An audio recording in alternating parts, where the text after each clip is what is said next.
Many students who want to study in Canada want to find out if they can work while they are studying.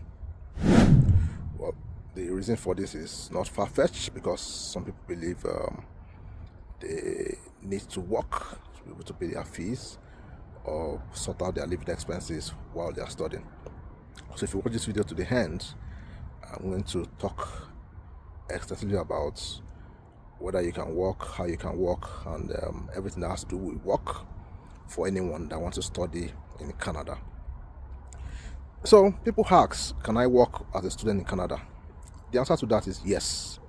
You can work when you are studying in Canada, but there are some limitations.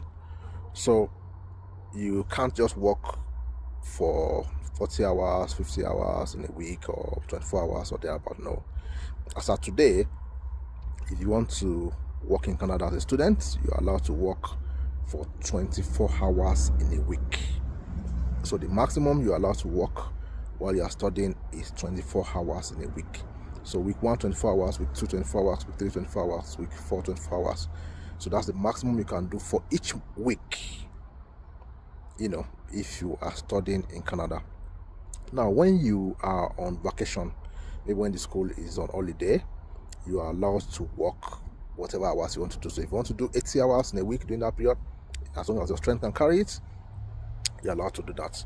So when the school is on break, you can work full-time, especially when you're on long break. For example, if you are done with your fall term and you have a break from maybe December 15th to January 5 or thereabouts, you can work full-time during that period. Even the long break, there's always a long break in April.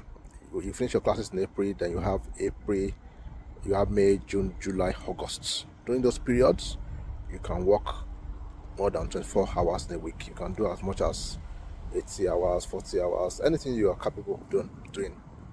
You're allowed to do that. You won't be going against the conditions of your study permit if you work for full time during that period. But when you are in school, when your classes are on, if you do anything more than 24 hours, that means you are in breach of the condition of your study permit, and there are consequences for that.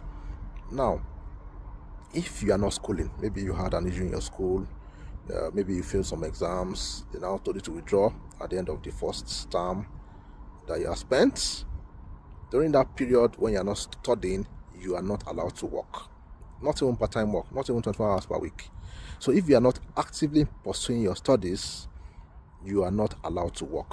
So you need to know this, because that's the mistake that many people make. They have issues, you want to take leave from school, you are not studying at that time, and you are still working. If they find out, that can have a negative effect on your PR, permanent residence application, later on in the future when you are applying. Because what they would have said is, you have worked, and that work you did is not compliant with your study permits, the conditions of your study permits, and it will be seen as you going against those conditions. So if you are not schooling, if you are taking a leave from school, if you have academic issues where you are suspended, or you are told to go and take some courses, you are just told to leave school, or you're not working, you're not currently actively schooling, you're not going to school, you cannot work. So students, potential students, and those who are currently studying should know all these rules, because you don't want to go against your study permit conditions and do something that will have a negative effect on your ability to get permanent residence in the future.